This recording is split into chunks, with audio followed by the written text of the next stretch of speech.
Buenas tardes.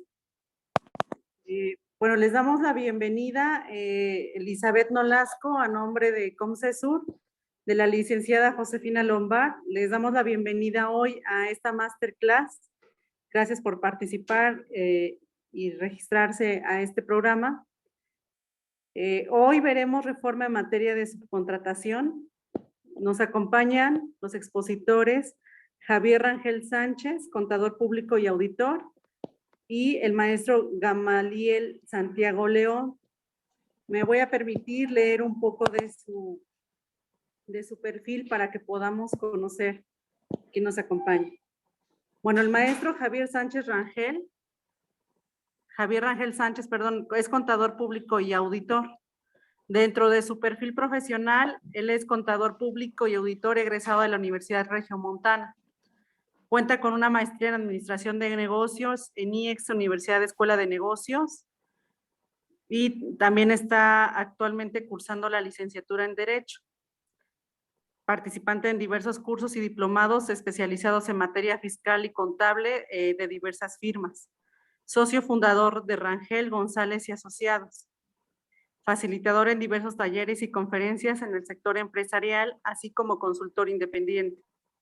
Su trayectoria incluye prácticas como asesoría y liderazgo de proyectos de contabilidad y fiscal, articulista de la revista Dinámica Empresarial del IBCJ, coconductor del programa Enlace Emprendedor vía redes sociales.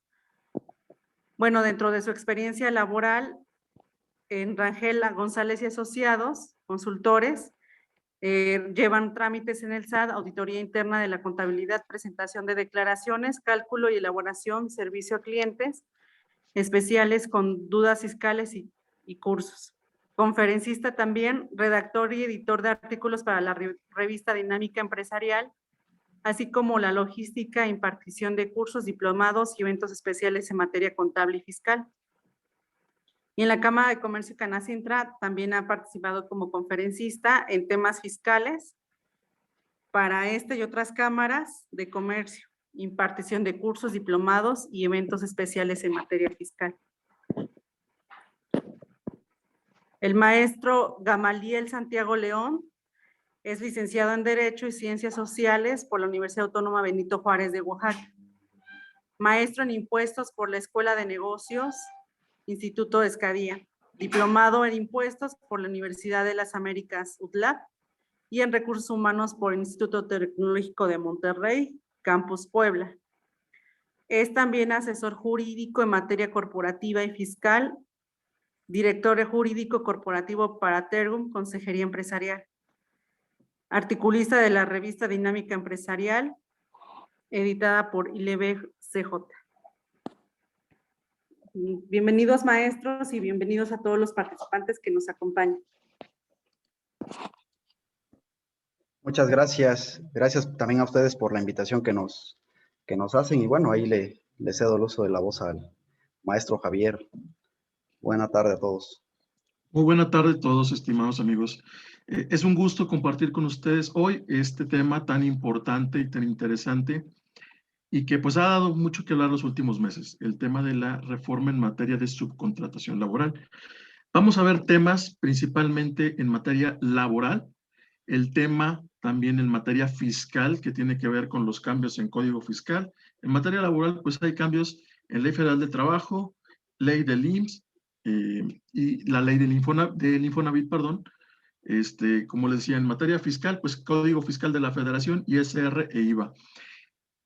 Obviamente también hay cambios, por ejemplo, como la parte de ser conscientes de que todos esos efectos pues provienen, por ejemplo, en el registro del REPSE, les van a pedir en cierta forma que tengan en tiempo y forma sus opiniones de cumplimiento, ya sea tanto del SAT, del IMSS y del Infonavit. Todo esto detona que si ustedes están mal con ellos, pues no se van a poder registrar en el REPSE, que es básicamente el que les va a dar la oportunidad de seguir trabajando con algunas empresas. Obviamente vamos a platicar que no todos están obligados y tal vez unos sí deban estar obligados, a unos les aplica y a otros no. Vamos a ver. Dentro de los antecedentes que tenemos, pues bueno, debemos recordar que el día 23 de abril se publicó el decreto por el que se reforman, adicionan y derogan diversas disposiciones en materia de subcontratación laboral, que son las que ya les mencionaba. Ahorita en un momento pues vamos a ir a verlas ya más específicas, con todos los artículos y los cambios que hay. El día 27 de abril pues salió por ahí una circular del IMSS, ¿verdad?, en materia del artículo 41 de la Ley Federal del Trabajo, en el que debemos hacer la sustitución patronal y en el que tenemos 90 días naturales, que ya estamos prontos a, bueno, ese plazo ya se cumplió. Sin embargo, debemos recordar, o no sé si se enteraron por ahí, que salió un comunicado del IMSS, el 320 del 2021, que el IMSS se iba a, ¿cómo le podemos llamar?, adecuar a lo que los decretos que más adelante y que están en revisión para ver este plazo de la sustitución patronal. Debemos recordar que también desde el 24 de mayo pues salieron las disposiciones reglamentarias del artículo 15 de la Ley Federal de Trabajo, esto en materia del registro, el famoso REPSE, que han tenido tanta problemática para uno registrarse. Son pocas realmente las empresas que han cumplido. Y el límite, la fecha límite, el día 24 de agosto, que es el plazo para inscribir a las personas físicas y morales que ofrecen estos servicios especializados ante la autoridad laboral, es decir, la Secretaría del Trabajo y Previsión Social, del que habla el artículo 3º, es decir, estos 90 días. Vamos a ver por ahí que existen dos iniciativas, en la cual una del partido de Morena, otra del PAN, en la cual uno proponen aplazarlo un mes, que entre estas partes en vigor a partir del 1 de septiembre y la otra a partir del homologarlo junto con la parte gubernamental, ¿no?, que tienen que hacer, que sea a partir del 1 de enero del 2022. Pero pues bueno, ¿qué motivó esta reforma laboral o qué fue el por qué motivó estos cambios? Pues bueno, uno era la violación a los derechos de los trabajadores. Debemos recordar que el alma de esta reforma es el proteger esos derechos, que a decir de la autoridad y de los trabajadores, el reparto de utilidades ha sido injusto, por lo que se adecuó algunas maneras por ahí. Lo que más llama la atención, obviamente, y que precisamente todas estas últimas reformas se han manejado, es el daño a la hacienda pública. Obviamente también la afectación que se ha tenido a los institutos de seguridad social, llámese IMSS, llámese Infonavit, y precisamente algo que a lo mejor no muchos lo han contemplado, que es la competencia desleal que se ha tenido en materia por el outsourcing para las empresas que sí cumplen con toda la legislación y que han sido justos con sus trabajadores. Ahora, la reforma laboral tiene diversas líneas sobre la que versa la reforma. Entonces, por ejemplo, tenemos la garantía de los derechos laborales, la prohibición de la subcontratación, que es lo que ya vimos. En el caso de que existen las agencias de empleo, vamos a ponerle un Manpower, ¿verdad? Un ejemplo más conocido, que pues no se van a considerar como patrones, sino que simplemente son agencias de colocación. Se dedican a conseguir una persona que quiere trabajar y lo comunican con una empresa que necesita el trabajador. Va a desaparecer el registro patronal por clase, sino que se va a homologar. La Secretaría del Trabajo va a ser responsable de calificar quién sí es servicio especializado y quién no. Va a existir, ya habíamos comentado, la responsabilidad solidaria entre el contratante y la contratista. Algo bien importante, la defraudación fiscal calificada, es decir, pues, delito fiscal.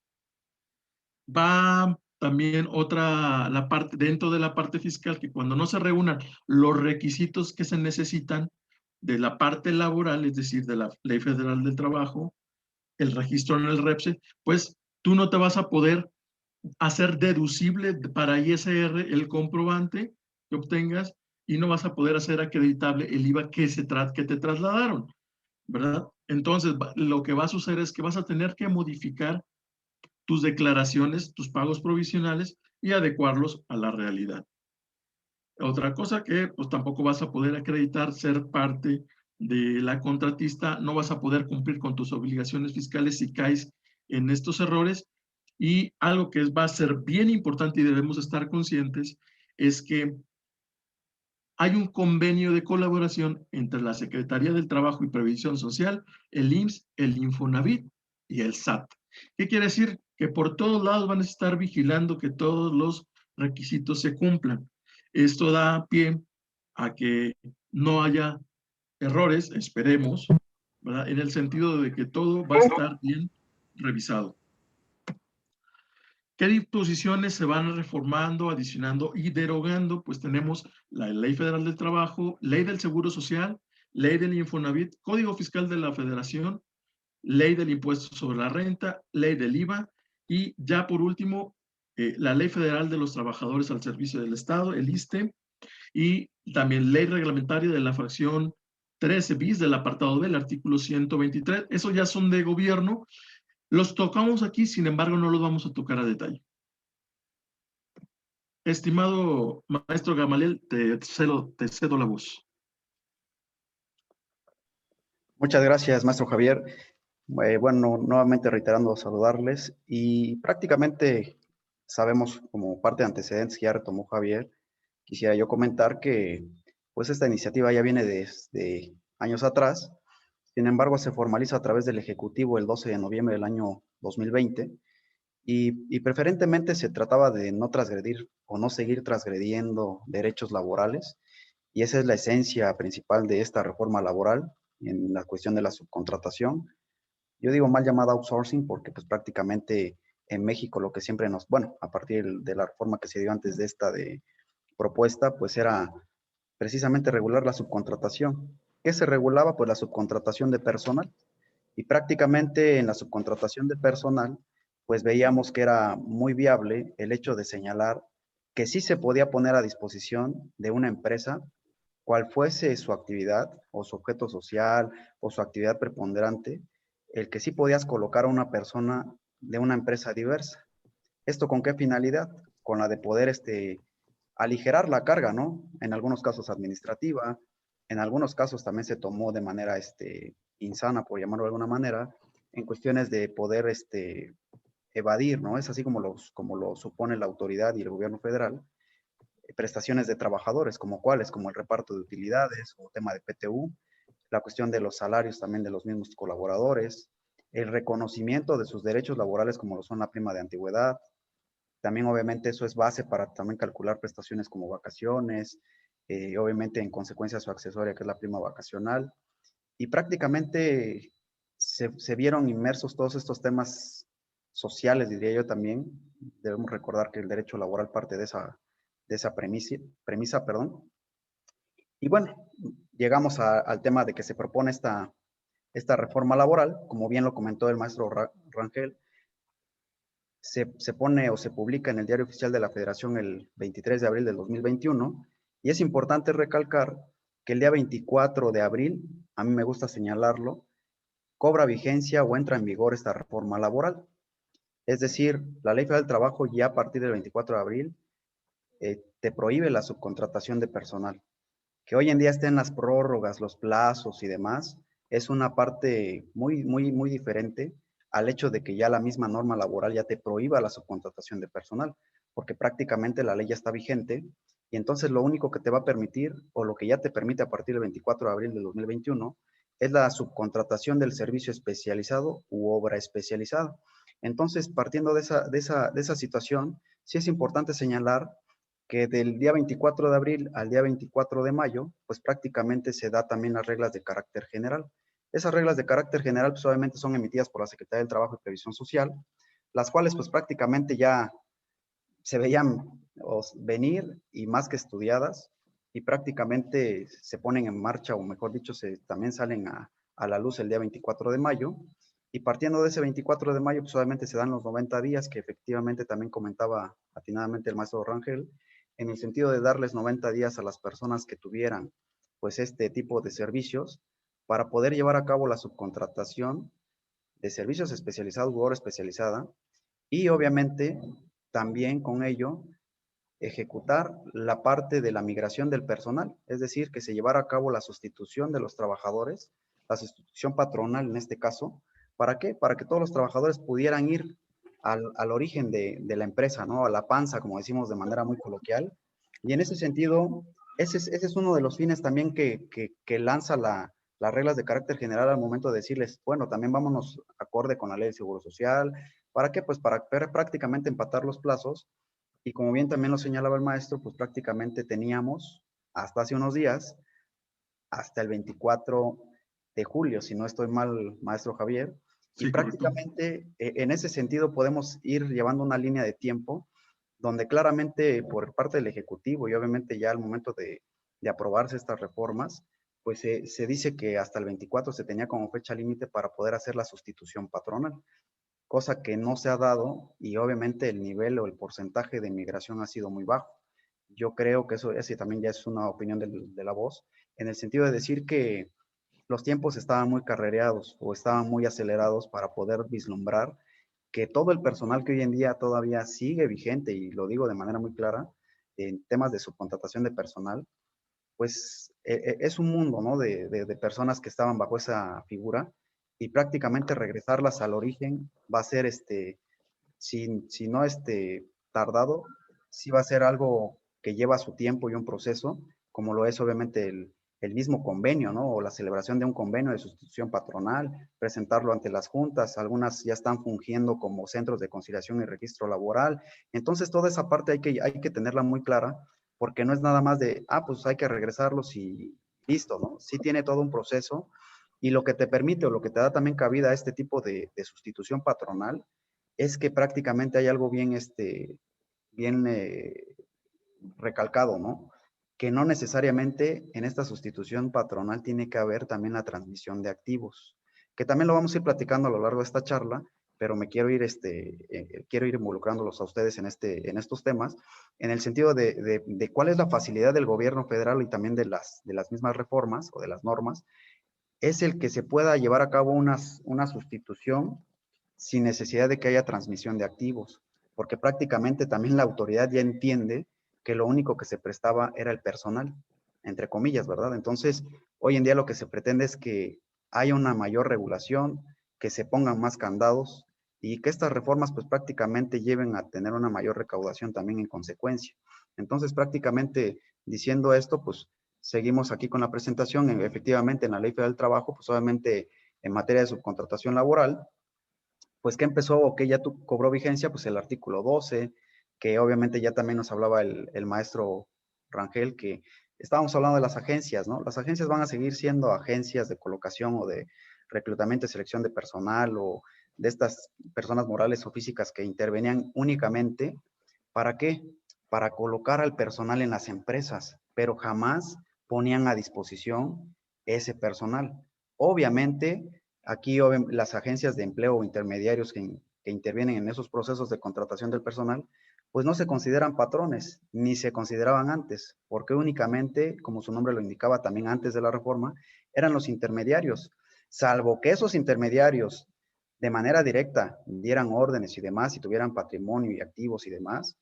También la misma norma te decía que no serán considerados intermediarios, sino patrones, aquellos que sí tuvieran todas estas características, y prácticamente también por eso nació la necesidad de generar esta reforma y de ponerlos ahora sí de manera muy clara qué se entiende por una agencia de empleo o colocación, y en este caso por qué se les llama intermediarios, porque aquí el distintivo es que no se van a considerar patrones porque ellos en ningún momento ponen a disposición personal, únicamente se vuelven parte del proceso para poder tener personas capaces y perfiles adecuados en las empresas, pero ellos no fungen ni como patrones ni como nada para poder generar una instrucción o ni mucho menos suministrar personal, porque eso obviamente, vuelvo a repetirlo, ya queda totalmente prohibido y así lo establece el artículo 12, ¿no? Adelante, maestro. Bueno, aquí obviamente también vemos que el artículo 13 te dice que se permite la subcontratación de qué? Del servicio especializado u obra o ejecución de obras especializadas. Entonces, aquí quiero ser muy claro, porque muchos están pensando que la subcontratación de personal sigue vigente. Y eso es un total error, porque prácticamente la subcontratación de personal queda eliminada. No hay manera de que alguien pueda decir que hoy en día sigue vigente esa subcontratación de personal, porque en algunos comentarios que nos encontramos en la vida jurídica nos dicen, no, pero es que pusieron una llave y abrieron la parte donde dice subcontratación del servicio especializado. No, porque claramente también te dicen qué va a ser un servicio especializado y qué se va a entender por una obra especializada. Entonces también te ponen ese candado al momento de establecer que no van a formar parte del objeto social esos prestadores de esos servicios, ni mucho menos de la actividad preponderante de la beneficiaria. ¿A qué voy?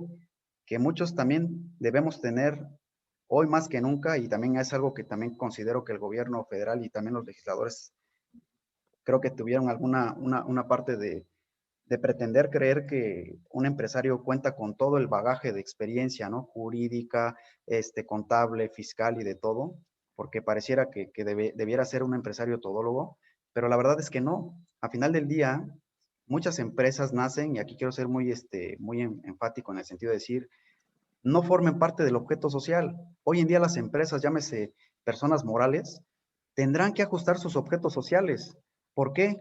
Porque comúnmente, y en la vida jurídica lo hemos visto en el largo de estos años que lleva un servidor, que los notarios, los corredores públicos tenían la mala costumbre, y obviamente nosotros confiamos también ciegamente en estos expertos, en que ellos establecían el objeto social y lo único que te preguntaban es, ¿qué vas a querer? ¿A qué te vas a dedicar? No, pues fíjate que yo voy a hacer manufactura para la industria automotriz. Ah, no te preocupes, yo ya tengo un modelo, un formato y ahí te va. Y muchas cosas vienen de manera muy ambiguas, otras de manera, mejor dicho, de más. Y entonces resulta que a veces hay empresas que a pesar de que se dediquen a una sola actividad, fíjense cómo por eso hacen dos distinciones, objeto social y actividad económica preponderante.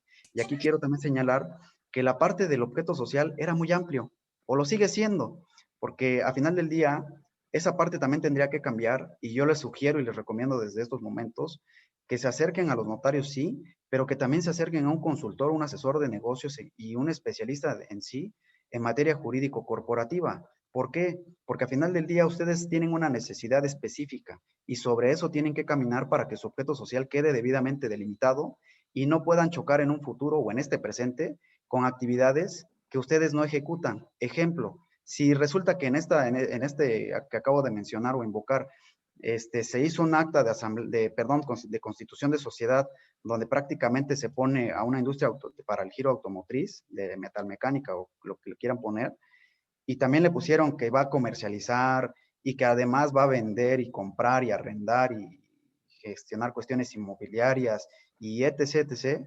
¿Qué va a pasar en el momento en que ustedes realmente necesiten un servicio de esas características? Pues prácticamente van a tener que modificar su objeto social, porque si ustedes dicen que se dedican al arrendamiento y resulta que van a contratar a alguien para que arriende, pues la autoridad les va a decir, espérate, aquí también la reforma nos dice que no va a formar parte de tu objeto social, y entonces ya empiezas a chocar con otras empresas o personas morales, las cuales por desconocimiento, tú no sabías que hoy en día puedes llegar a ponerte en ese supuesto, pero prácticamente aquí quiero llegar, que tenemos que hacer revisión de objeto social, que no empate con algún proveedor, obviamente, porque si empata con alguno de tus proveedores, pues va a ser difícil que se puedan colocar en un supuesto de servicio especializado u obra especializada. Lo mismo va a pasar con un cliente, porque hay dudas en ese sentido y nos han tocado decir, oye, pero y mi cliente me está diciendo que yo tengo que inscribirme al REPSE porque su actividad y la mía y mi objeto social y demás. Entonces, todo ese tipo de situaciones hay que irlas delimitando para no caer en esos supuestos, porque al final del día la norma es clara. Y la norma en ese sentido pues te dice no tiene que formar parte de tu objeto social y obviamente te dice que tampoco va a ser de la actividad económica preponderante de la beneficiaria, es decir, de la contratante. Y el contratista debe estar registrado en el padrón público. Este padrón público, como ya lo he mencionado, es el REPSE. Y obviamente tiene una serie de requisitos que cumplir. ¿Para qué? Para que obviamente podamos estar con apego o al amparo de este artículo 13 en cuestión de los servicios u obras que se tengan que generar y efectivamente, como bien lo señala aquí en la presentación, tienen que ser complementarias o compartidas, prestadas entre empresas de un mismo grupo empresarial, pero esa parte ya también nos lleva a otro supuesto, que era lo que también en algunos momentos se invocaba como el insourcing. El insourcing, recuerden que pues, era un grupo de empresas donde prácticamente pues, se colocaban de manera muy estratégica para que se pudiera llevar a cabo un tema de tanto clases o primas y demás, que en esa parte es más experto el maestro Javier, ahorita le cedo el uso de la voz, pero ahora lo que te invita también el tema del REPS es que puede ser para que tú puedas contratar un servicio especializado de fuera, o cuando sean empresas hermanas, vamos a decirlo así, o que complementen tu actividad, o que formen parte de un mismo grupo empresarial, estas también serán consideradas especializadas y tendrán que seguir las reglas que te establece el tener que registrarte igual como empresa de servicios especializados, y prácticamente tendrás que cuidar que no forme parte del objeto social ni de la actividad preponderante, como ya lo he mencionado en el primer supuesto, que era de un tercero, vamos a llamarlo de esa manera. No sé si tú tengas un comentario, maestro, para poder ahí apoyarnos. Claro, de hecho, dentro de lo que mencionas de las insourcing, que son de las empresas dentro de un mismo grupo empresarial, pues también es importante considerar esta parte de los estudios de precios de transferencias. El hecho de tener entre las operaciones que sean a precios de mercado, que no sean precios especiales, ¿no? Con descuentos muy importantes, porque si no, ya estamos cayendo en un error y ya no forma parte de toda esta parte.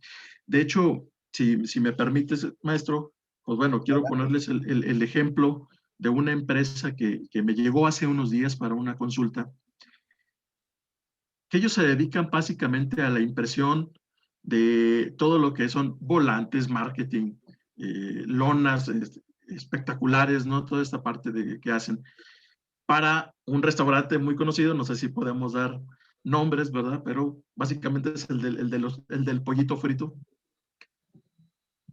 Y aquí el punto bien importante. Obviamente, la empresa esta del pollo, pues no se dedica a hacer volantes, publicidad, toda esa parte. Sin embargo, sí les estaban pidiendo a ellos el registro. Pero hay algo bien curioso, porque en su objeto social, que fue el primer cambio que yo les recomendé que hicieran, forma parte, tienen ellos la publicidad, pero también tienen la parte de agencias y tenía, como bien mencionabas, ¿no?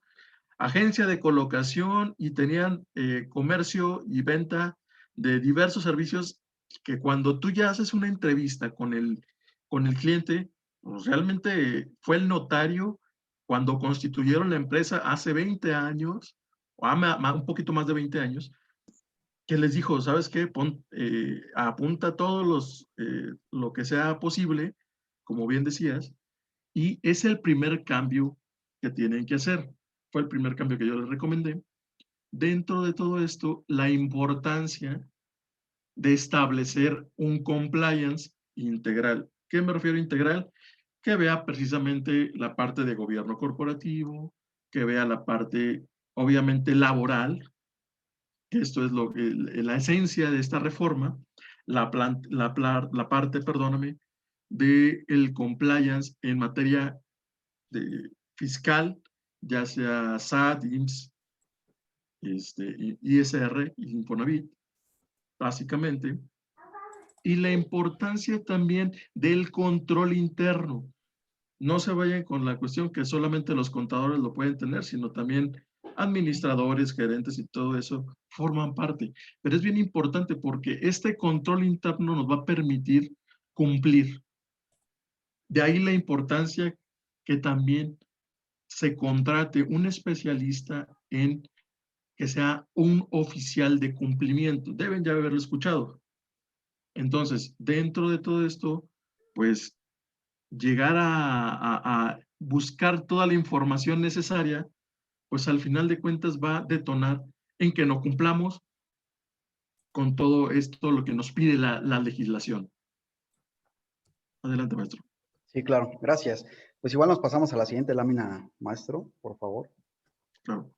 Bueno, aquí podemos ver que la subcontratación también tiene ciertas aristas que seguir y nos dice que debe formalizarse mediante contrato por escrito. Y estamos hablando ya de la subcontratación del servicio u obra especializada. Igual en ¿qué te dice? Que se tiene que señalar el objeto de los servicios, cuál va a ser el fin para el que va a ser contratada ahora sí que la contratista.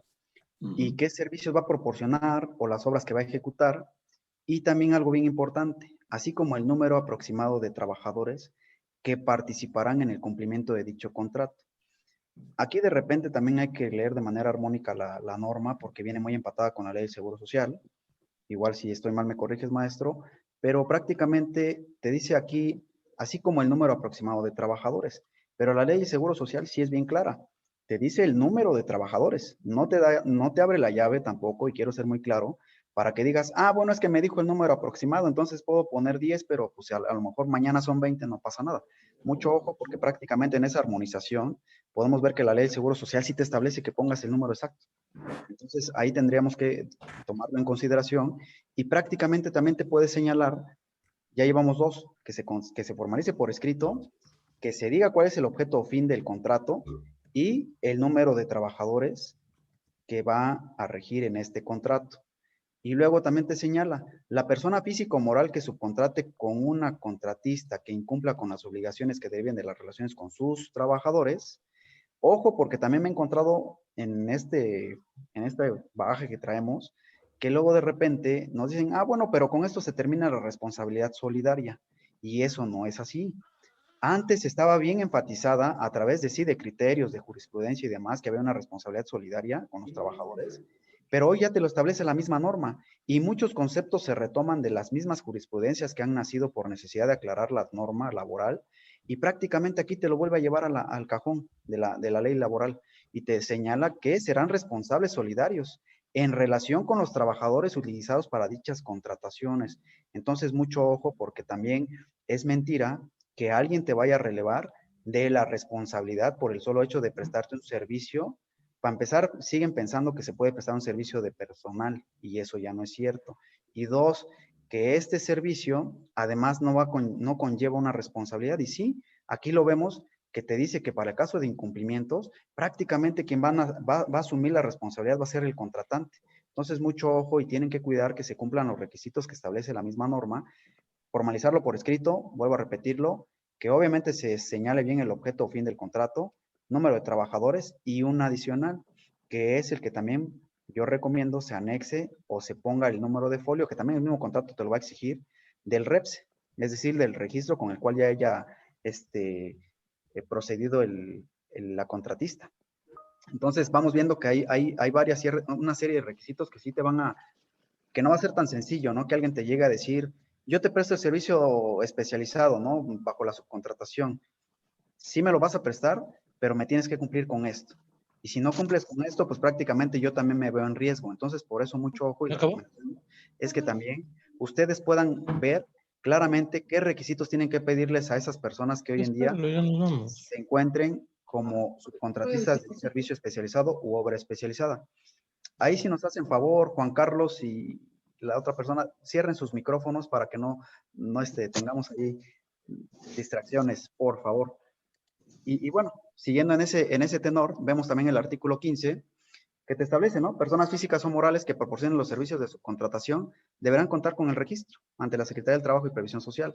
Estos registros pueden ser validados, ¿eh? Porque a final de cuentas es un padrón público y desde ahorita ya los pueden estar consultando para que ustedes tengan la certeza de que efectivamente sí tiene un registro. Ya saben que como buen mexicano a todo de repente se le quiere encontrar la salida, pero en este caso hay candados y hay que meterse al portal, al del REPSE, y ahí mismo consultar para que efectivamente ustedes tengan la certeza de que la empresa que les va a brindar este servicio de obra o servicio especializado se encuentre debidamente inscrita en este REPSE. Entonces, también mucho ojo porque este registro no es nada más alcanzarlo y dejarlo al ahí se va. Hay que renovarlo cada 3 años. Muy importante porque al final de cuentas, si no lo haces, lo puedes perder. Entonces, aquí también te establece que las personas físicas o morales que obtengan el registro quedarán inscritas en un padrón. Este es público, como ya lo vemos, y van a estar disponibles, como ya lo he mencionado. Y además, otro requisito, se debe estar al corriente de las obligaciones fiscales y de seguridad social. Aquí, si tú quieres enfatizar algo, maestro Javier, adelante con toda libertad. Claro, precisamente dentro de estas obligaciones fiscales y de seguridad social, es bien importante que ustedes hayan cumplido no solo con presentar las declaraciones, sino que estén en tiempo y forma.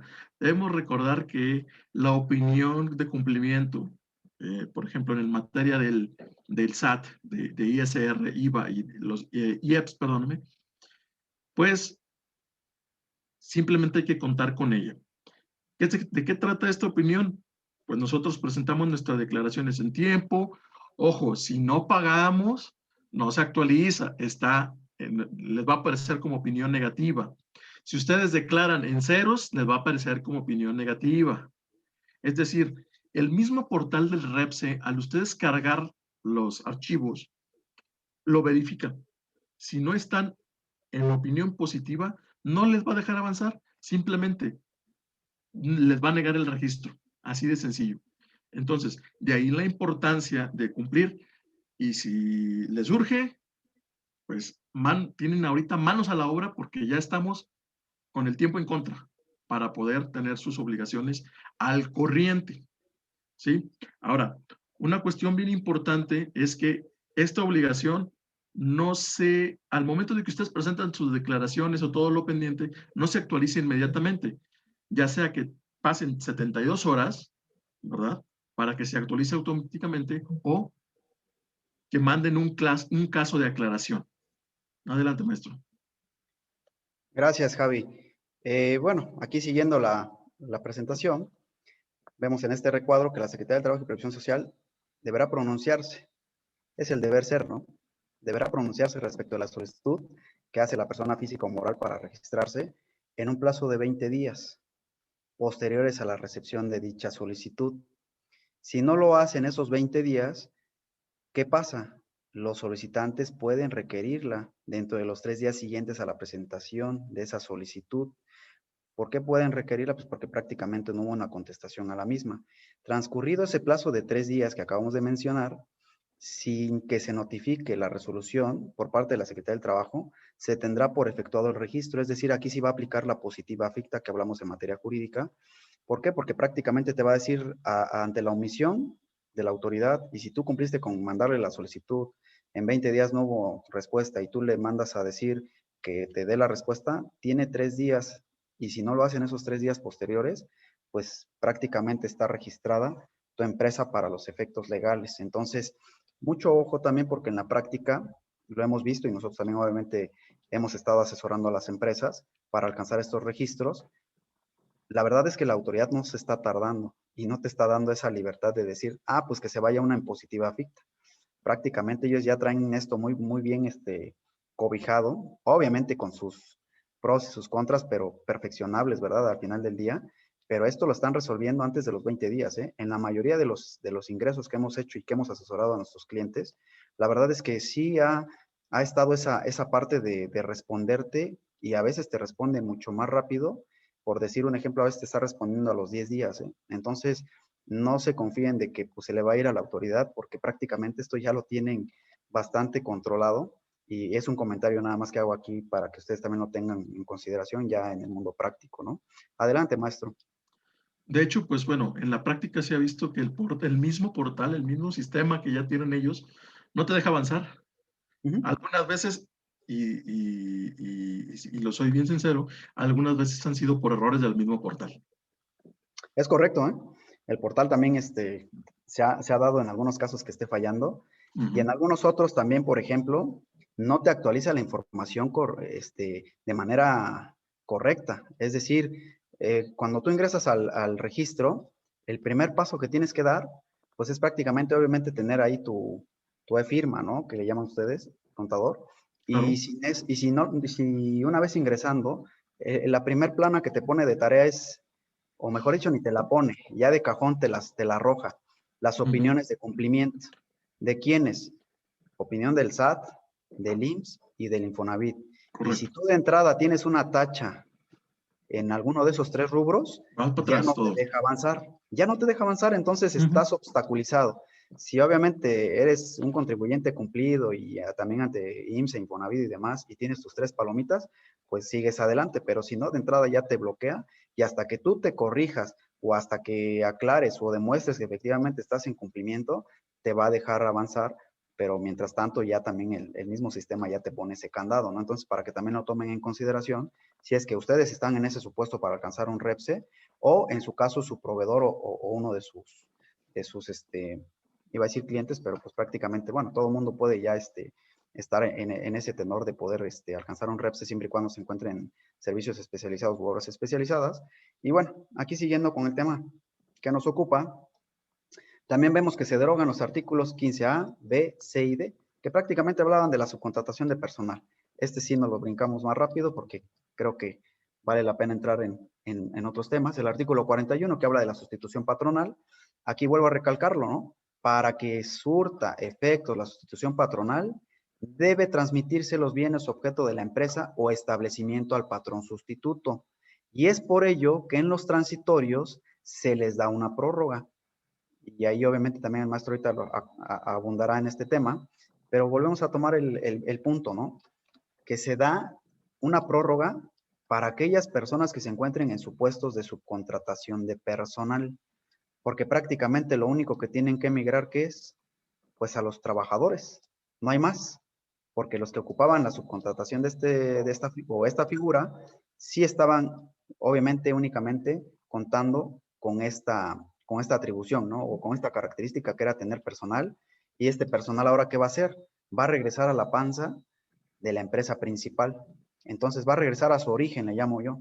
Entonces, por eso únicamente te dan la prórroga, porque posterior a esa prórroga, ahora sí, quien quiera hacer una sustitución patronal, y esto también viene retomado de un criterio que emana también de la Corte y de los tribunales, que te establecen que para que se pueda dar una sustitución patronal no es suficiente únicamente que se haga con trabajadores, porque para que se pueda dar esa figura, te señala y te establece claramente que también requiere de la transmisión de los activos de la empresa.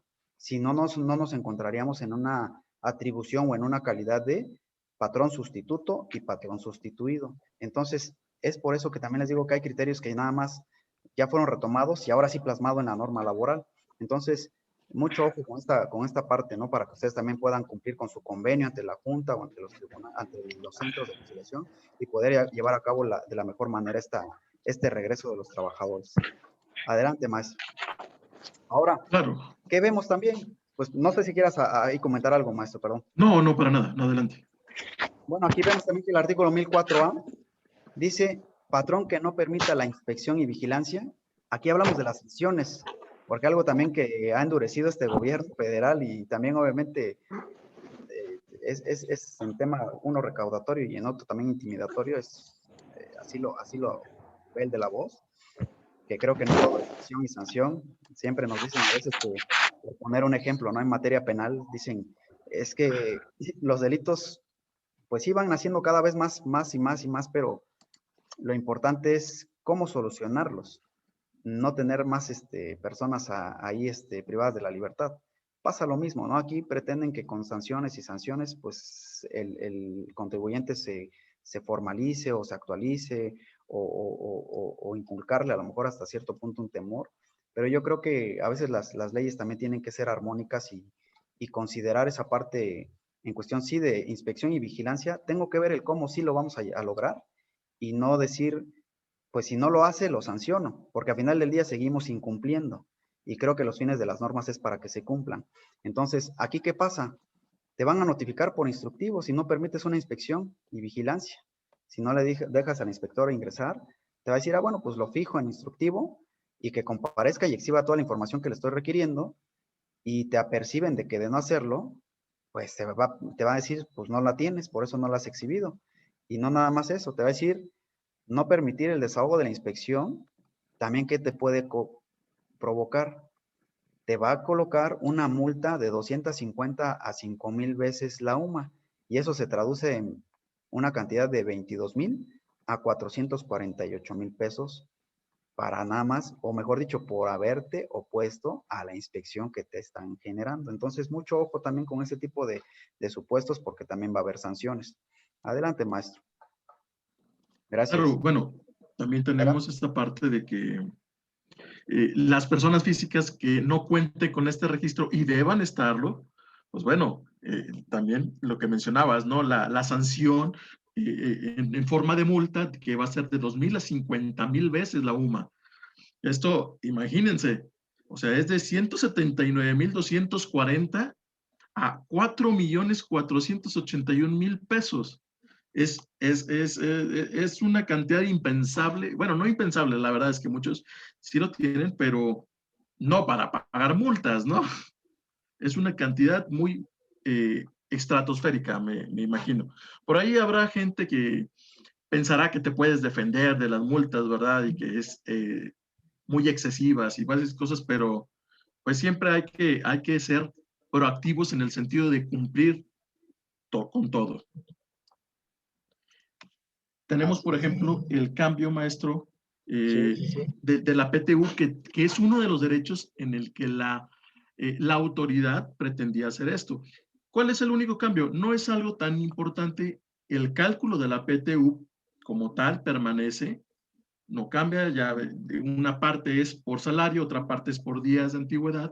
Sin embargo, el meollo del asunto aquí en la parte del derecho del reparto de las utilidades es que pues van a tener como un límite de 3 meses del salario del trabajador o el promedio de los últimos 3 años, que a mi gusto y en mi opinión, la verdad es que en muchos casos va a ser peor para muchos trabajadores. ¿Verdad? Es Porque a lo correcto. mejor, porque tal vez antes recibía 50,000 pesos, ahora va a recibir menos, porque ya lo están topando. Es correcto, sí, sí, sí. Pero bueno, aquí ahí la parte importante es, ahorita vamos, no sé si quieran hacer alguna interacción, maestro, para ya entrar ahora sí en materia de seguro social y demás normatividades. Pero aquí vemos unas preguntas en el chat que igual me gustaría que pudiéramos abordarlas. No sé tú qué opinas si de una vez lo hacemos para poder seguir Claro, con el siguiente tema. claro, Y aquí nos adelante. dice Claudia Rosales, buenas tardes, gracias por la invitación. Me gustaría conocer las implicaciones de este tema para el caso de la industria de tecnologías de la información y su impacto. Generalmente las pequeñas y medianas empresas de TI operan por proyectos donde donde se llega a contratar a 100 desarrolladores para dar una solución a grandes empresas, más son proyectos de 2 o 3 meses, quiero pensar que así lo señalaba. Se finaliza el proyecto y la pyme ya no puede soportar 100 desarrolladores. En general así operamos las pymes. ¿Qué recomiendan en este caso? Si gustas dar tu opinión o quieres que yo empiece, maestro. Mira, yo creo que aquí lo importante es saber si pones a disposición esos desarrolladores. Creo que es la base para determinar cómo proceder, ¿no? Sí, yo creo que vienen varias preguntas en esa.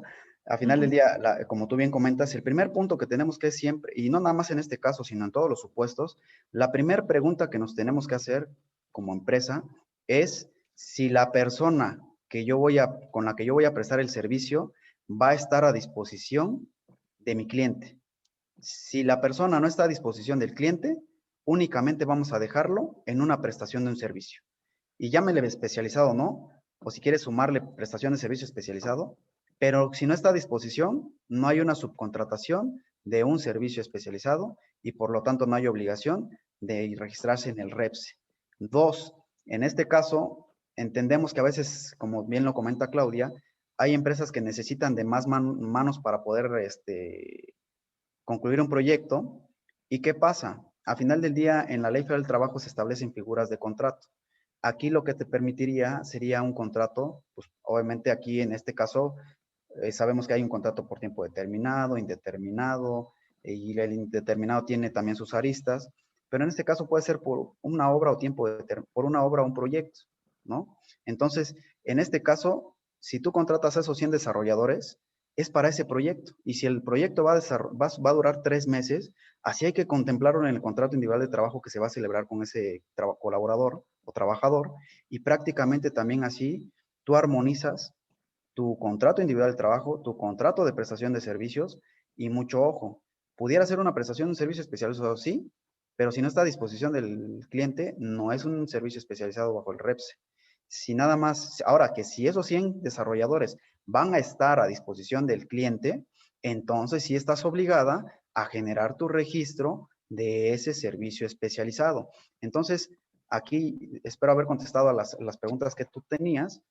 Una, que tienes que considerar un contrato por obra a tiempo determinado. Y dos, que prácticamente ver, como dice bien el maestro Javier Rangel, si va a estar a disposición ese personal o no, para poder estar en el supuesto de si te aplica el REPSE o no.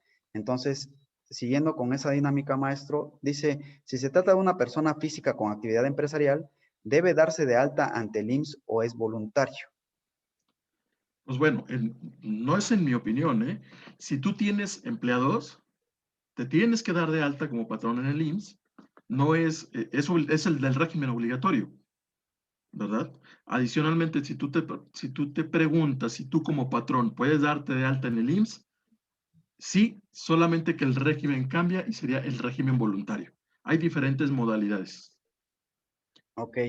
Bueno, aquí entonces en este caso, pues, eh, yo entiendo que si se trata de una persona física con actividad empresarial, pues ahí, como dice el maestro, pues puedes o no, dependiendo del régimen bajo el cual se pueda llevar a cabo la alta, ¿no?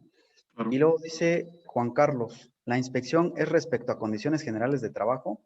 Pues recordemos que la inspección por parte de la Secretaría del Trabajo tiene varias aristas. Una es condiciones generales de trabajo, otra es por cuestiones de seguridad e higiene, y una tercera que es por capacitación, adiestramiento y productividad. Pero cualquiera de las tres te va a llevar en consecuencia al tema del REPS. Pero yo considero que la inspección, es más, también hay inspecciones extraordinarias y esas se llevan a cabo de manera inmediata. No necesitan tener días y horas, en ese momento pueden llevarla a cabo porque tienen las facultades cuando son inspecciones extraordinarias. Y entonces aquí lo que pretende la autoridad es siempre llegar a la verdad. Por eso se hacen las inspecciones. Si es una de condiciones generales, de una cosa la va a llevar a otra. Ejemplo, si hace interrogatorio libre, porque también tiene la facultad de algún colaborador, y ese colaborador le dice que está dado de alta con una persona moral diversa, pero que sí trabaja en esa empresa, ese foco rojo a la autoridad o al inspector lo va a llevar a que pida el REPSE y lo va a llevar a distinguir si el trabajador está en un servicio especializado bajo la subcontratación o si se está llevando a cabo una simulación, porque esas facultades también tiene la autoridad, en este caso la Secretaría del Trabajo. Hoy en día se le dan más dientes a esa autoridad para que pueda tener mejor aplicación, ¿no? En su ámbito y prácticamente, insisto, una cosa puede llevar en consecuencia a otra. Ahora, también nos señala Juan Carlos, dice que es uno de los rubros que vigila la Secretaría del Trabajo y Previsión Social. Pues la Secretaría del Trabajo y Previsión Social va a vigilar, si hablamos específicamente de REPSE, que prácticamente existe el contrato, que se establezca en el mismo contrato el número de trabajadores, la actividad, para qué fue contratado, ahora sí que esa subcontratación de servicio especializado, y si el personal obviamente cumple con el perfil de esa especialización, y prácticamente esos son los rubros que va a vigilar, pero además en ese contrato acuérdense que va a venir el folio de ese registro. En su caso yo también recomiendo que se haga el anexo, o sea que se anexe ese mismo registro del prestador del servicio, y entonces él va a poder constatar si efectivamente está o no cumpliendo con REPS ese contratista y en consecuencia también el cumplimiento se va a dar en automático por parte de la contratante, porque también recuerden que les hablaba de la responsabilidad solidaria. Si el contratante no vigila ese aspecto, también él se vuelve responsable solidario de todas esas situaciones. Entonces, mucho ojo para que prácticamente podamos estar siempre al amparo de la norma y no fuera de. No sé si tú tengas algún comentario sobre este tema, maestro. Adicionando lo que ya mencionabas, pues me gustaría comentarles que dentro de ese servicio especializado, pues obviamente no puedes llegar y decir, soy un servicio especializado, ¿no? Tiene que constar una documental, ya sean certificados, constancias, títulos de alguna especialización, por ejemplo, no sé, en nuestro caso, el título o un certificado de contador público certificado, a lo mejor una especialización diferente que cuentes con el registro y todo, porque no es nada más de llegar y decir, ¿sabes qué? Soy especializado yo, porque yo me considero especializado. No, debes demostrar lo que realmente eres un especialista en lo que haces. Ok, muchas gracias, maestro. ¿Verdad? Y bueno, también aquí vemos otra serie de preguntas y me dicen, soy empleada de un despacho especializado en comercio exterior, pero mis actividades las realizo dentro de una empresa de autopartes. Sin embargo, por la pandemia estamos trabajando remotamente. Mi pregunta, ¿es mi actividad de especialidad? Bueno, quiero pensar que dijo, ¿mi actividad especializada es legal o no de acuerdo a la reforma? ¿Y por qué? ¿Quieres empezar, maestro? No, ¿Quieres que yo? adelante. Bueno, dice, ¿mi actividad especializada es legal o no de acuerdo a la reforma?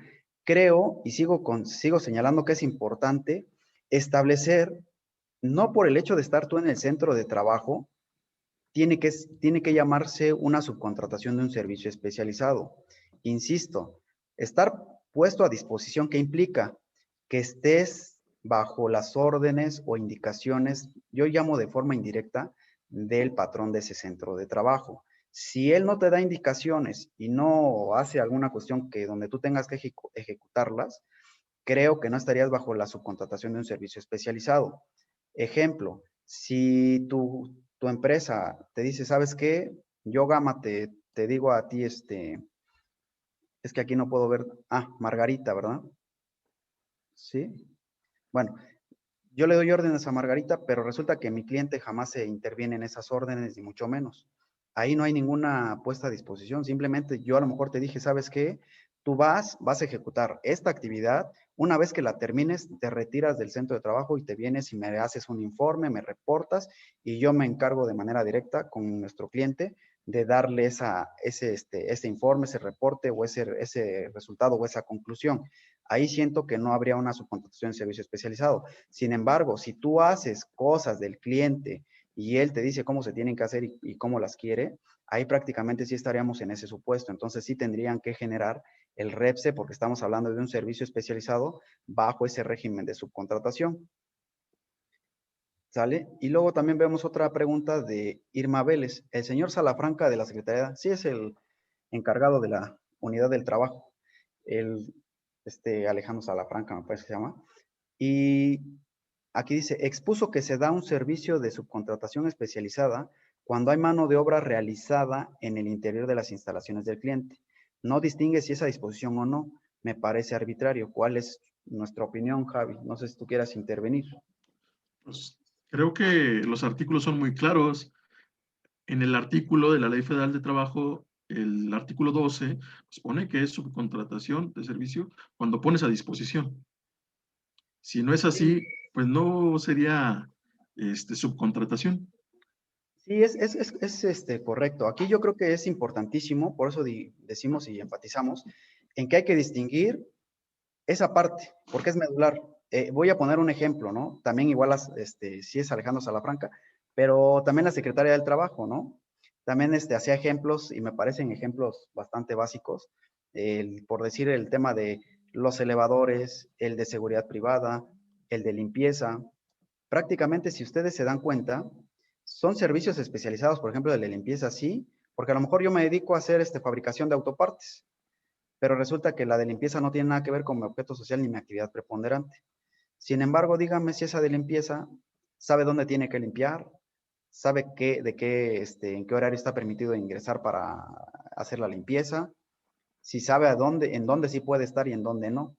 Entonces, a eso me refiero también donde hay que ver elementos que tienen que cumplirse. Desde mi perspectiva es la de limpieza. Yo le digo, mira, tú te vas a encargar de limpiar esta área, a pesar de que me la haya administrado otra empresa especializada.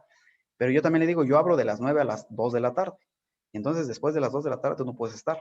O sea, son varias cosas donde vemos que efectivamente, yo por eso le llamo una puesta a disposición indirecta. Esa es una opinión muy particular, porque así me gusta distinguirlo. ¿Qué pasa con el de seguridad privada? Lo mismo, si llega el de seguridad privada, él no va a llegar y en automático va a hacer las cosas. Quien se encargue de recursos humanos o capital humano le va a decir, tú tienes que estar en esta caseta, porque ¿qué pasa si hay 3 casetas? Yo le voy a decir, tú vas a estar en la caseta A y tú tienes que vigilar y tú vas a tener que pedirles credencial o pasaporte o INE y si no lo traen no los dejas pasar. Pero ¿qué va a pasar si a lo mejor no le doy esas políticas? No, no únicamente con que te den su nombre, se registren y pasan. Entonces hay puestas a disposiciones indirectas desde mi punto de vista. No tienen que ver con la actividad principal ni el objeto social, pero sí obviamente hay una puesta a disposición indirecta. Entonces creo que en ese sentido espero haber sido un poco más claro con este par de ejemplos. Y esa es la parte que también hay que empezar a distinguir, ¿no? Porque sí, también la norma es un poco confusa y también Alejandro Salafranca señala que no hay un catálogo porque al final del día, si se hubiese puesto un catálogo, se hubieran limitado las actividades y hubiera sido un relajo porque al final del día ya no sabrías qué sí es subcontratación de servicio especializado, qué no, y hay supuestos que se van a quedar afuera, o hay supuestos que se van a quedar dentro sin serlo. Entonces, por eso prácticamente no hay un catálogo o un manual donde te diga cómo es que se tiene que considerar un servicio especializado bajo la subcontratación. Entonces, si gustas, ahora sí te cedo la voz, maestro Javier, para que pues, obviamente tú puedas seguir con esta exposición. Claro, pues mira, había otra pregunta ahí de Adelante, si gustas. José Plasencia, bueno, que no tenía empleados. Bueno, si no tienes empleados, no estás obligado, pero te recuerdo que tú como patrón, pues sí puedes tú como actividad empresarial, sí puedes darte alta en el IMSS como en el régimen voluntario. Ahora también José Miguel pregunta, yo trabajaba bajo el modelo de subcontratación. ¿Ustedes me pueden ayudar a alinear mi proceso de nómina interna? Claro, José Miguel, podemos ayudarlos. Por ahí te puedes contactar, ya sea con nosotros o con la contadora Evelyn Montero. Con ella nos puedes contactar. Sí, igual ahí ahondando a la pregunta que hace José Miguel, pues prácticamente por eso nosotros somos consejeros de empresarios. Prácticamente nosotros hemos apoyado a las empresas a que se lleve a cabo los que tenían subcontratación de personal, que hoy vean la luz y lo hagan de manera correcta y legal, que sigan los pasos que se tienen que cumplir para que prácticamente ellos estén blindados y el día de mañana no estén preocupados por si están haciendo las cosas bien o las están haciendo mal, o si el regreso de los trabajadores fue correcto o incorrecto, o si tuvieron que haber pedido REPSE o no. Toda esa parte nosotros la cobijamos como asesores, en este caso en materia jurídica y otras expertices que tenemos contables y asesores que contamos también con especializados en materia fiscal, en el sentido de decirles cómo sí se pueden hacer las cosas y que se hagan bien. Entonces esa parte también es bien interesante para que prácticamente, como bien lo comenta José en el tema de que puedan ustedes alinear sus procesos y que puedan además en el tema de su nómina interna, pues poder tener alternativas que les permitan también esa parte yo le llamo de un respiro, ¿no? Que sean obviamente muy vigilantes de que todo sea con apego a la norma, pero prácticamente se pueden hacer procesos o trajes a la medida que no conlleven riesgos, ¿no? Porque prácticamente la reforma también, acuérdense, que también algunas figuras las cataloga como defraudación fiscal, y entonces hay que tener mucho cuidado con ello. Y bueno, ahora sí te cedo la voz, maestro, para que te arranques ahí con tu tema. Claro, pues bueno, recordarles que no hay una receta, como ya bien decía el maestro Gamaliel, para esta parte de la subcontratación. Nosotros lo podemos asesorar porque es como tal un traje a la medida. ¿Qué vemos también dentro de la ley del Seguro Social? Pues que en materia de subcontratación, si ustedes no cumplen con las obligaciones, pues van a ser responsables solidarios, van a tener que proporcionar cuatrimestralmente, cada 4 meses, a más tardar el día 17, similar a las declaraciones, pues información de los contratos. Que pues esto ellos, el IMSS y la Secretaría del Trabajo, pues ya tienen convenios de colaboración para verificar toda la información. Ahora, si ustedes mencionan que incumplen, pues una infracción muy fuerte es el no presentar o presentar fuera de plazo lo que les pide la selección, como ya lo veíamos, y van a tener ustedes multas equivalentes a 350 veces el valor de la unidad medida y hasta 2,000 veces, ¿verdad? Estas multas que pueden llegar a ser desde 1,792.40 hasta 179,240. Hay que estar bien al tiro, como dirían algunas personas, ¿no? Para ver esta parte. ¿Qué tenemos también en materia de ley del Infonavit? Pues que el patrón sustituido, hablando del artículo 41 de la Ley Federal del Trabajo, ya mencionaba el maestro Gamaliel, que pues bueno, tienen también 3 meses para ser responsables solidarios. Y lo mismo que en el IMSS, deberán proporcionar cuatrimestralmente información de los contratos celebrados. Llegamos al Código Fiscal de la Federación. En estos, pues básicamente lo que habla es de que derivado del artículo 15 que es el que menciona que ya no puede ser subcontratación laboral, que ya no está el outsourcing, pues esos comprobantes, y debemos recordar que esto ya se dio, no van a ser deducibles.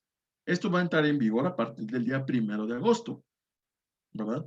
Por ahí ya veremos que hay unos intentos de aplazamiento. Sin embargo, la realidad es que ahorita, a partir del 1 de agosto, es decir, a partir del día domingo, a partir del día lunes, pues ya no van a ser deducibles esos comprobantes. Van a seguir siendo responsables solidarios, ¿verdad? Van a tener 6 meses en los que van a tener un periodo de adaptación. Después de 6 meses ya no serán responsables solidarios. Ojo, en cuanto al Código Fiscal de la Federación. Obviamente, si ustedes van a tener algunas multas, si ustedes incumplen o siguen haciendo estos supuestos, y pues dentro de estos, pues los pagos no van a ser deducibles y el IVA no será acreditable. Cuando no se cumple ustedes con la obligación de dar esta información, pues van a tener una sanción. ¿Qué sanción? Bueno, de 150,000 hasta 300,000 pesos por cada obligación no cumplida. Establece el artículo 108, se actualiza al delito de defraudación fiscal, quienes, y ya lo han revisado, utilicen esquemas de simulación de prestación de servicios especializados o ejecución de obras especializadas. Lógico, si ustedes no están cumpliendo, están haciendo las cosas mal, pues van a tener una omisión de estos pagos de los contribuyentes, va a ser defraudación fiscal. Y en algunos casos, recuerden que si llega a ser arriba de 7 millones, puede llegar a ser considerado delincuencia organizada, ¿sí o no, maestro Gamaliel? Es correcto, sí, por eso hablábamos hace unos momentos que hay que tener mucho cuidado de cómo llevamos a cabo nuestros procesos, cómo se va a hacer un regreso de trabajadores, cómo se puede llevar a cabo el tema de delimitar el objeto social para no chocar con otras empresas. Fíjense lo delicado, y gracias por la palabra que me das nuevamente, maestro, lo delicado que se puede volver, y volvemos al tema de societario, ¿no? Insisto, los notarios ponen muchas actividades y de repente nosotros no nos damos cuenta. Y lo primero que los que tengan personas morales, una de las primeras tareas que debieran hacer si están contratando servicios especializados o un REPSE, es efectivamente darle una leída a su objeto social en su acta constitutiva, o si hubo modificación a ese objeto, hacer también la lectura de ese cambio o modificación de objeto social. ¿Para qué? Para que prácticamente ustedes no puedan chocar, porque a lo mejor ustedes de buena fe dicen, bueno, yo necesito un servicio especializado de TI, como el ejemplo que nos daba Claudia, si no mal recuerdo. ¿Y qué pasa si dentro del objeto social tiene TI? Y a lo mejor no estabas ni enterado, ¿no? Porque el notario no tuvimos la delicadeza de leerlo, pues prácticamente te va a decir la autoridad, no puedes contratar TI, porque tú tienes aquí en tu objeto social temas de tecnologías en la información. Entonces, mucho ojo y también cuidado, porque pues, pudiera, para la autoridad hoy en día todo huele a defraudación, aun cuando estés haciendo las cosas de manera correcta, y hay que tener pues eso siempre en salvaguarda, ¿no? Adelante, maestro. Claro, pues bueno, en materia de impuestos sobre la renta, aquí hay que recordar que todos estos son dentro del artículo 5º del decreto, precisamente del 23 de abril, es que el contratante, perdón, debe verificar cuando se efectúe el pago de la contraprestación del servicio recibido. Deberá obtener del contratista copia de los comprobantes fiscales por concepto del pago de los salarios de los trabajadores, los recibos de nómina, básicamente, los FDIs de nómina, del recibo de pago expedido por el banco, donde ustedes pagaron la declaración de ISR por salarios retenidos. Y también adicionalmente deben obtener el comprobante del pago de las cuotas patronales ante el IMSS, así como el pago de las aportaciones del Infonavit. Ojo, a muchas personas se les olvida que ustedes entran al portal, por ejemplo, del IMSS, del Infonavit, o al escritorio virtual del Infonavit, y pueden obtener su factura, sus FDI. Ese es un comprobante de pago, porque no te lo da hasta que tú no pagas, hasta que no se le refleje el pago al Infonavit y al IMSS. Igual en el CIPARE, ustedes obtienen sus FDI por las cuotas patronales y no se le refleja. Muchos creen que con tener la línea de captura del SUA o que descargaron del CIPARE, ya con eso ya lo dieron por sentado. No, es importante que se vea reflejado y que obtengan sus FDI, que tengan su comprobante de pago del banco, ya sea la transferencia, ya sea que vayan físicamente al banco y tengan su depósito sellado, ¿verdad? Todo eso va a influir para que sean deducibles. Ahora, ¿qué menciona de que no es deducible? Se actualiza la fracción 33 en el que menciona que si tú eres del outsourcing y sigues haciendo estas cosas, pues bueno, será no deducible, que bien lo menciona el artículo 28 del Código Fiscal, que es, no se le dan, uno, cuando los trabajadores que el contratista proporcione o ponga a disposición del contratante hayan sido trabajadores del último. Si son tuyos, ¿verdad? Si han sido trabajadores, pues no va a ser deducible, porque básicamente está simulando. O el otro supuesto, la fracción 2, cuando los trabajadores que se provean o ponga a disposición el contratista abarquen las actividades preponderantes del contratante. ¿Algún comentario de este último, maestro? Gracias.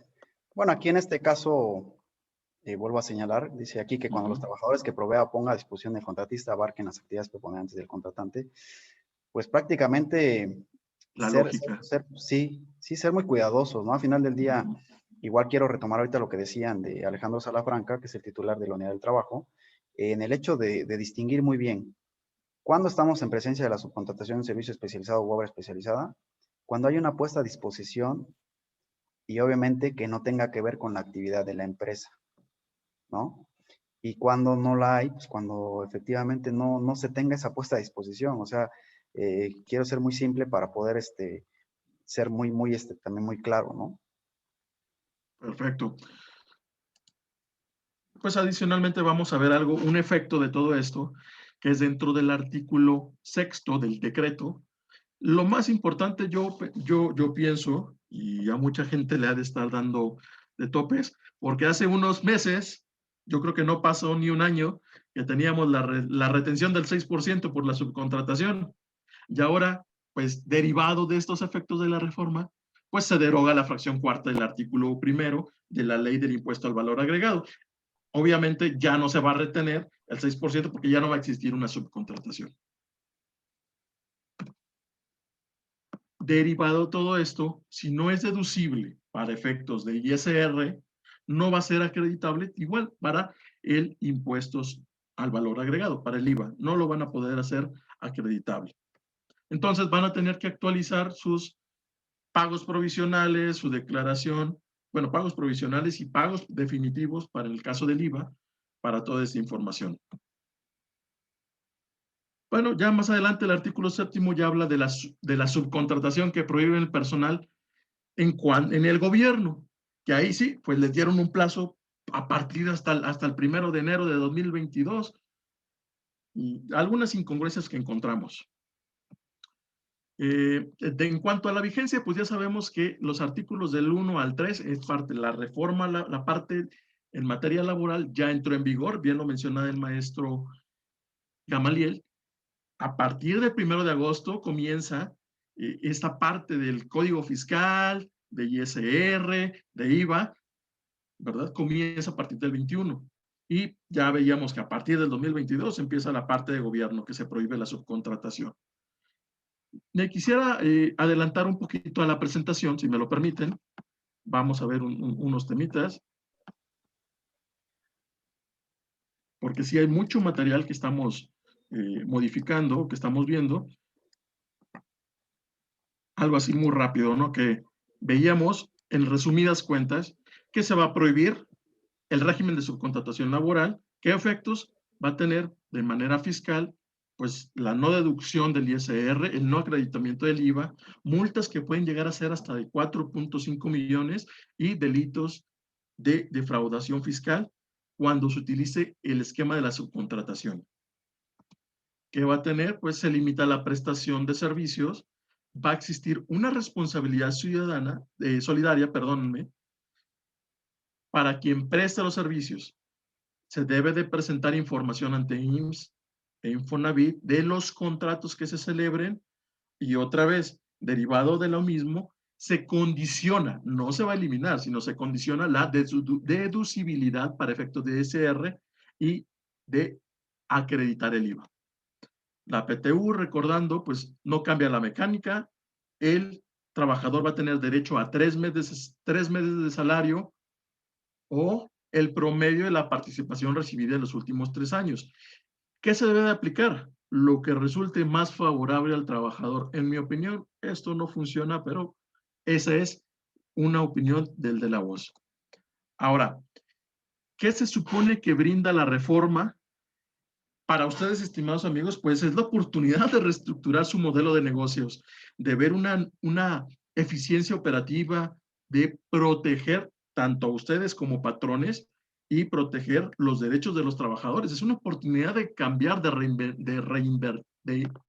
reinventarse. Ahora, aquí, estimado amigo, si nos puedes apoyar, pues tenemos algunos instrumentos legales que pueden servir, ¿no? Como la sustitución patronal, la fusión, la escisión, que todos estos esquemas tienen efectos laborales, fiscales, en materia de seguridad social, y que pues es necesario contratar a un experto para evaluar adecuadamente y el evitar consecuencias negativas. Sí, es correcto. Igual para no redundar mucho, aquí en el Claro. tema de sustitución patronal ya lo veíamos, hay que ver el tema del convenio de sustitución patronal y obviamente hoy te da la posibilidad todavía de que no sea a través de también la transmisión de activos. En el tema de la fusión, pues recuerden que cuando hablamos de la fusión es porque vamos a integrar a 2 o más empresas que tengan ahí sobre la mesa, vamos a decirlo de esta manera.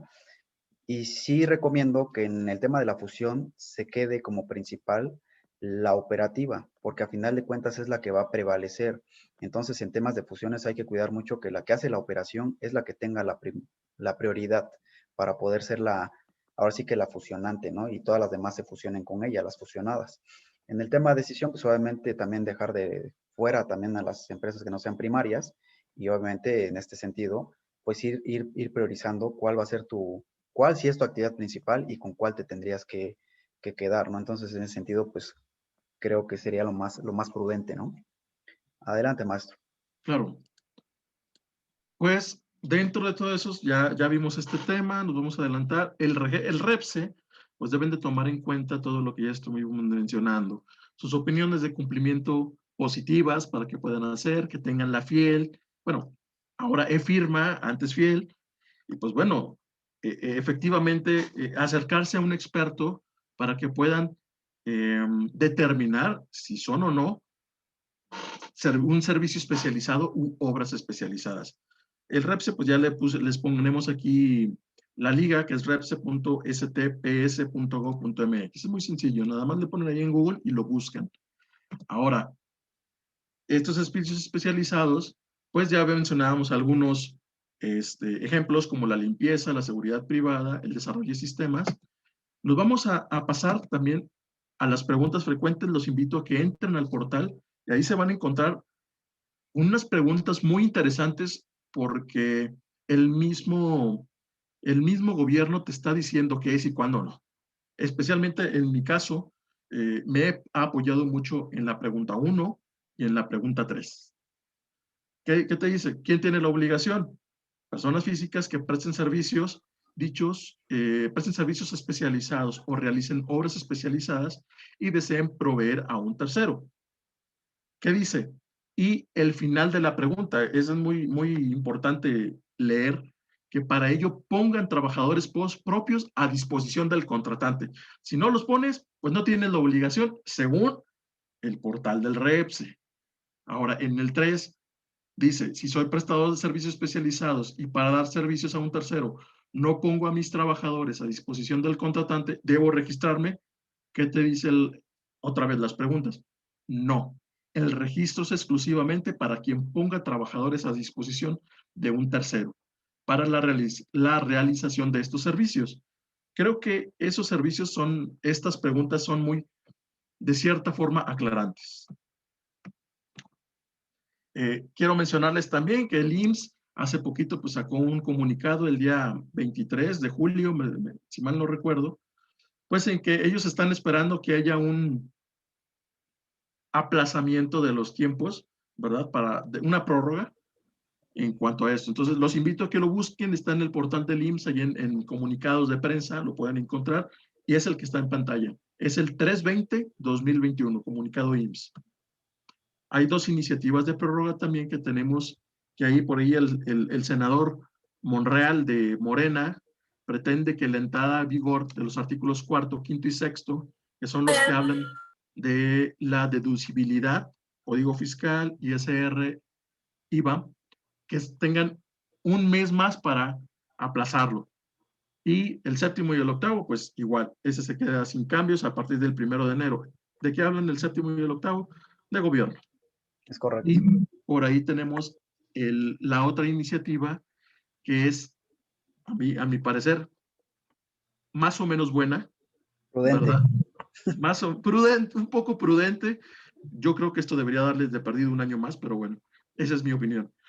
Aquí ya la senadora Kenia López del PAN, pues ella propone que todos estos artículos a partir del 4º, otra vez de la parte fiscal y lo de gobierno, pues entra a partir del 1 de enero de 2022. Ahora sí, estas preguntas ustedes tuvieron bien a mandárnosla. Si quieres, voy dándole lectura, maestro, y las vamos contestando. Sí, adelante. Pregunta 1, ¿hay prórroga para seguir utilizando el outsourcing?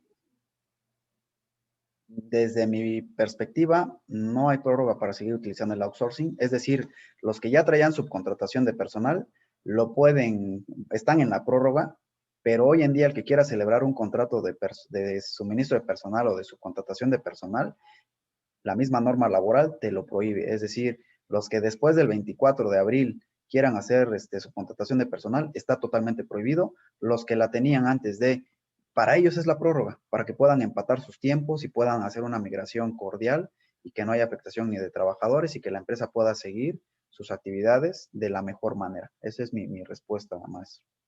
Claro. También me preguntan, ¿qué significa eso de la sustitución patronal? Ya lo mencionábamos hace un momento. Sí, la sustitución patronal no es más que regresar al origen o a la panza de la empresa aquellos trabajadores que estaban fuera ¿no? En el sentido hablando del outsourcing, ¿no? O de la subcontratación de personal, como ya lo he venido diciendo, porque prácticamente es lo que rige nuestro país, pero prácticamente es eso, ¿no? Que hoy se regresen esas personas a las empresas y que haya reconocimientos de derechos, de antigüedades y de prestaciones y de pagos de PTU para que ellos puedan tener ese reconocimiento, ¿no? Claro. Si hago sustitución patronal, ¿debo de firmar nuevo contrato con los trabajadores o con los que ya tengo firmados es suficiente? Yo considero, desde mi punto de vista, que debe haber un contrato en donde obviamente también se haga un reconocimiento de antigüedad, porque prácticamente poniéndonos en el supuesto de subcontratación de personal, pues quien los tenía era otra persona moral y los contratos nacían con una persona moral diversa a la de origen. Entonces, prácticamente tendría que ser un contrato con reconocimiento de antigüedad y prácticamente, en consecuencia, le va a aplicar el factor de integración y todo lo que tenga que ver con la alta en el Seguro Social y prestaciones, ¿no? Entonces, desde mi perspectiva, sí es por llamarlo de alguna manera, un nuevo contrato, aunque la relación ya va a seguir desde su origen o desde que nació, pero prácticamente así tendría que ser. Aquí tendría que ver la parte de hacerle una adenda. Considero que una adenda no puede ser, desde mi perspectiva, porque, insisto, si la sustitución patronal, ejemplo, XSADCB tenía a Javier Rangel, ¿no? Desde el 1 de enero del 2000, y va a haber una sustitución patronal, pero a final de cuentas el contrato con Javier Rangel nació como XSADCB y Javier Rangel. Entonces era una persona moral diversa que no sabemos si va a seguir, si va a subsistir o si se va a morir. No sabemos qué va a pasar con ella. Lo que sí sé es que la empresa que se lo va a quedar va a seguir vigente, que puede ser Gama SADCB. Entonces Gama SADCB tiene que hacer su contrato individual de trabajo con Javier Rangel, reconociendo la antigüedad de Javier Rangel desde el 1 de enero del 2000, perdón, y prácticamente así hacer parte de esa migración y de ese respeto a los derechos laborales que pretende el gobierno federal y obviamente los legisladores, ¿no? Que se salvaguarden todos esos derechos y pueda quedar muy claro quién es el último patrón y que además se están reconociendo todos los años de trabajo que llevaba Javier Rangel. Claro. Otra pregunta es, ¿qué puedo hacer si un proveedor me solicita el REPSE para poder contratarme, aunque yo no le suministre personal?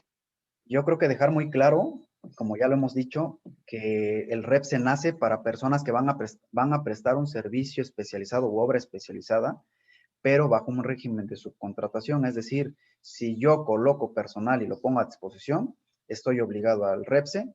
Si no hay una puesta a disposición, se vuelve únicamente una prestación de servicio o una prestación de un servicio especializado, si le quieres llamar, pero no es una subcontratación porque jamás pones a disposición al personal. Claro, pues derivado de esto, dicen, es correcto que si soy proveedor de materiales y no suministro personal, al tramitar el REPSE me lo darán. Si no suministras personal, no te lo van a dar, así de entrada. Así es. Aquí la pregunta es la siguiente: ¿cómo convenzo a mi cliente de que no lo necesito? Para mí es negociar. Yo creo que más, si me lo permites, maestro, Claro, en adelante. la pregunta anterior, si es correcto que el proveedor de materiales puede tramitarlo, ¿eh? Pero todo depende cómo vacíe la información, porque a final de cuentas es un sistema. Y si tú le pones, y si por tal de obtener el REP se le pones que sí pones a disposición o que tienes tales trabajadores especializados y que se los vas a suministrar a tu cliente, porque también vienen rubros donde te ponen cuántos clientes tienes, a qué se dedican y demás. Entonces, si tú empiezas a requisitarlos con el fin de que te otorguen un REPSE, puede que a lo mejor te lo otorguen, pero a final del día, tú te vas a obligar a algo que no estabas. Entonces hay que tener mucho cuidado y ser muy claros con los clientes. A mí no me aplica el REPSE porque conforme a la norma y las reformas que se dieron, yo al no poner a disposición personal, creo que dejar muy en claro con el cliente que no te aplica un REPSE. ¿Por qué digo que dejar muy en claro? Porque hoy en día nos hemos topado que muchas personas piensan que aplica un REPSE y no. Cuando tú ya se los explicas y les fundamentas por qué no te aplica un REPSE, obviamente, en consecuencia, la respuesta ya de este cliente que antes estaba muy insistente, pues puede cambiar porque ya le diste argumentos. Entonces, creo que lo más preciso es que sí te acerques con el cliente y si a lo mejor no nos explicamos de la manera como debe de ser y que el cliente se convenza, pues pudieras acercarte a Tergum y nosotros poder apoyarte en ese tema de por qué no te aplica un REPSE, ¿no? Correcto. Si una empresa me ofrece seguir manejando outsourcing, ¿qué riesgos corro? Pues defraudación fiscal, ¿no? Yo creo que sí se puede volver La penal. peorcita, yo creo. Sí, totalmente de acuerdo, porque ya lo hemos dicho, la prohibición ya está. De que haya prórrogas, sí es prórroga, pero para aquellos que ya lo tenían. Para los que hoy en día todavía se atreven, y de repente decimos también el argot jurídico, a veces les gustan las emociones fuertes a los clientes, pues está complicado, porque ya estando prohibida la subcontratación de personal, se animan a hacerlo, hay que tener mucho cuidado, ¿no? Yo creo que lo más sano es siempre estar con apego a la norma. Claro, mencionan también, tenemos una empresa hermana en la cual está el personal dado de alta. ¿Podemos seguir pagándole de esta manera a los trabajadores? Tenemos una empresa hermana en la cual yo considero que Es la del insourcing. sí, a eso voy. Yo considero que si lo que tendrían que hacer es actualizarse, buscar el REPSE, en este caso sí tienen que buscar el REPSE, y Correcto. obviamente también tendrían que modificar sus objetos sociales, porque si se empatan entre empresas hermanas, no va a haber, van a chocar sus objetos sociales. Y acuérdense que uno de los principales requisitos es que no forme parte de tu objeto social ni de tu actividad preponderante. Entonces, esa es la sugerencia que yo les haría. Claro que sí. Otra pregunta es, ¿le pago en efectivo a mis trabajadores? Aún no los doy de alta en el IMSS. ¿Puedo tener algún problema con el SAT? Pues aquí si me dejas contestar. Sí, a ti te iba a decir, adelante. Pues de entrada, amigo, te doy, al que preguntó, no tenemos el nombre, pero pues de entrada les digo que sí vas a tener problemas, no solamente con el SAT, sino con el IMSS, y el IMSS es peor. Al SAT puedes ahí hacerla cansada un poquito, llevártelo ahí campechaneando, a lo mejor el estira la floja, el IMSS no. El IMSS llega y te truena. Entonces, lo más importante es que ya los des de alta. El hecho de pagarles en efectivo no es problema. De hecho, si mal no recuerdo, en la Ley Federal del Trabajo te dice que les debes de pagar en efectivo, pero por ahí puede ser que en el contrato les digas, ¿no? Acepten ellos que le vas a pagar por transferencia, con tarjeta, con diferentes métodos, pero les debes de pagar en efectivo. Checar las multas, los delitos fiscales, todo lo que estás dejando en riesgo tu patrimonio y hasta tu libertad. Sí, si me permites ahondar un poquito, yo Adelante. considero que además de pagar en efectivo a los trabajadores, si bien es cierto, sí te lo permite la norma laboral en Ujú. cheque, transferencia, efectivo, como lo hayas pactado en el contrato, también es cierto que a final del día hay una parte bien importante, que no están dados de alta. Y el no estar dados de alta sí es un riesgo, es un peligro, porque a final del día, si algo le llega a pasar a un colaborador, pues el capital constitutivo no te cuento. O sea, te va a salir más caro el no haberlo dado de alta que el tenerlo dado de alta, porque a final de cuentas es como todo seguro, ¿no? Es Sí, mejor claro. tenerlo y no usarlo que no tenerlo y necesitarlo. Entonces, independientemente de eso, pues cuando lo detecta la autoridad, también obviamente es transgresión a los derechos laborales, porque deben estar dados de alta, todo trabajador debe estar dado de alta. Entonces hay que invitarte nada más a que se tenga que cumplir con la obligación, porque pues es estar al amparo de la norma, ¿no? Ok, pues ya estamos por finalizar. Maestro, déjame ver qué otra pregunta tenemos. Aquí algo bien importante. Somos una empresa que tiene empleados y agentes independientes. Nos han sugerido que debemos revisar el objeto social de la empresa. ¿Qué reglamentaciones para que los agentes sean independientes y no tengamos temas de subcontratación? Tenemos ya unos cuantos minutitos porque ya van a cerrar. También Sí, queremos invitarlos a que se acerquen a nosotros, podemos tener una nueva plática o pueden acercarte a nosotros para tener una asesoría ya más directa, ¿no? Junto con ustedes.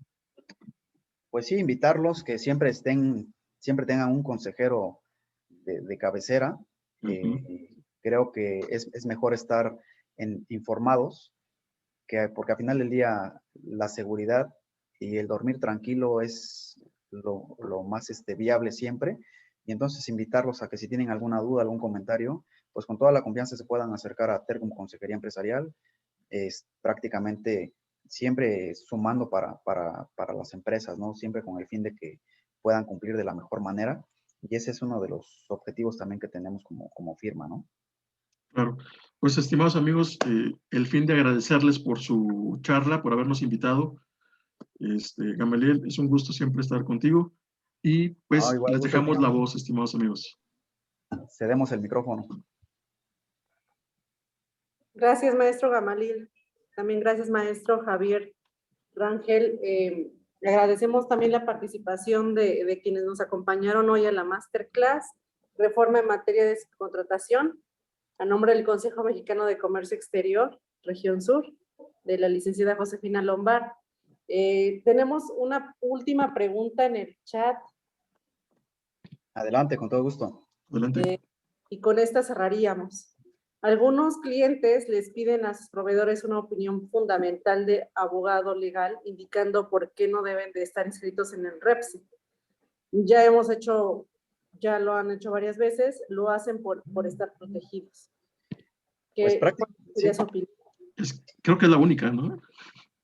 Mira, prácticamente yo como lo he venido diciendo, siempre es importante tener una opinión de un abogado, un asesor en este caso.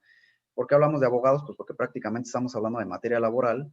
Obviamente hay leyes como la de seguridad social y demás, pero prácticamente para poder soportar si encuadras en un REPSE o en un servicio especializado u obra especializada o no, sí debe ser un especialista en materia laboral, acompañado obviamente con dotes de efectos fiscales, para que prácticamente pueda decirte si aplica o no el REPSE y obviamente, como bien lo comenta Marcelo, que ese escrito esté debidamente fundamentado porque el cliente que quiere certeza, ¿no? O en este caso tu proveedor, ¿no? Siempre va a haber, o el proveedor o el cliente, que a final de cuentas, si tú vas a necesitar esa certeza de tu proveedor, que esté en el REPSE, si le aplica o no.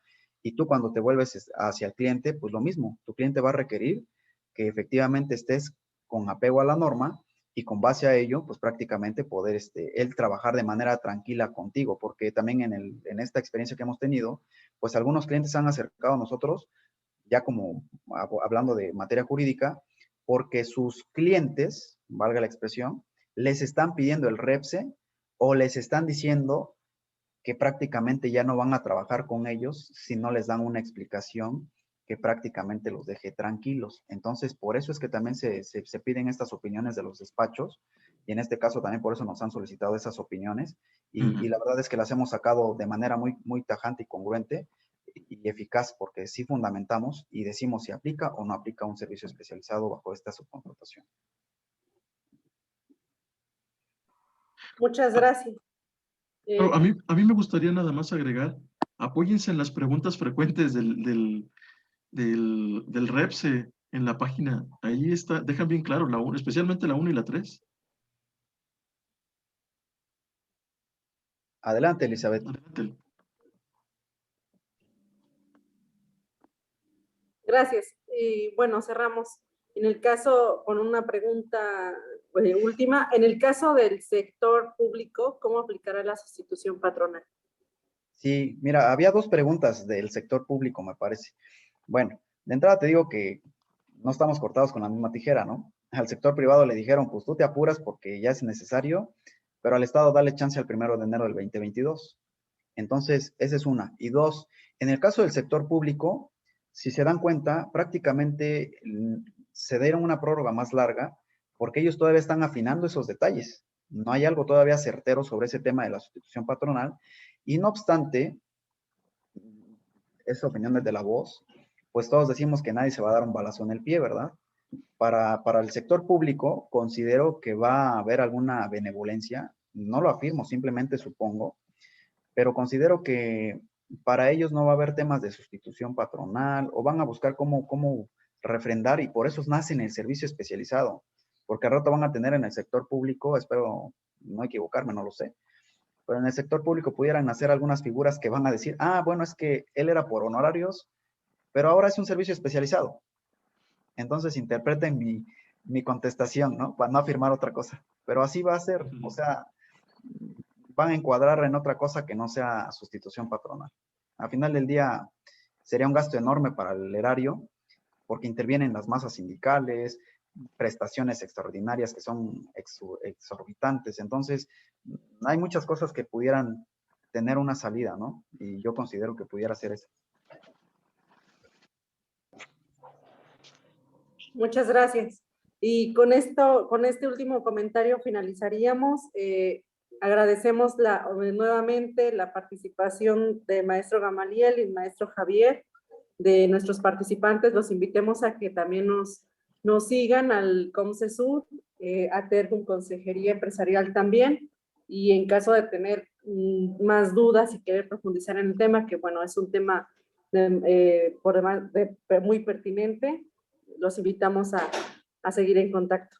Si me lo permites, Elizabeth, un último comentario para no dejarlos ahí también en esa parte, es bien importante. Como bien lo comentó al principio el maestro Javier Rangel, el senador Monreal pues prácticamente está poniendo sobre la mesa esta propuesta para que se haga la prórroga del 5º, 6º y 7º transitorio, ¿verdad, Javi? Sí. Entonces, ser muy claros, esto no quiere decir que la Ley Federal del Trabajo no tenga vigencia. O sea, la Ley Federal del Trabajo ya está vigente y también las otras normas. Lo único que se pretende prorrogar es el plazo para que en lugar del 1 de agosto empiece Código Fiscal, Infonavit, IMSS y perdón, IVA y Ley de ISR, ¿no, Javi? Perdón. Es correcto. Código Fiscal, IVA, ISR, Ley de IVA, Ley de ISR, y esas son las únicas que se van a prorrogar para que en lugar de que entren, si es que pasa también y la aprueban ahí en las cámaras, lo único que se va a prorrogar es esas leyes y entrarían a partir del 1 de septiembre del 2021, como lo está solicitando Monreal, o en su caso, como la otra senadora lo propone, a partir del 1 de enero del 2022. Entonces, nada más quería irme, no sin antes decir eso. Muchas gracias. Muchas gracias y muy útil el comentario que hace al final para estar pendientes también de las noticias en cuanto a la entrada en vigor, la vigencia. Así es. Muchas gracias. Los invitamos a seguir pendientes de nuestras actividades en COMCESUR y les deseamos que tengan una excelente tarde. Gracias a ustedes por la invitación y gracias a todos los participantes por habernos aguantado aquí en este ratito que tuvimos. Nos faltó tiempo, pero bueno, es parte de. Claro. Muchas gracias por la invitación nuevamente y un abrazo a todos. Buena tarde. Gracias. Muy buena tarde a todos y muchas gracias.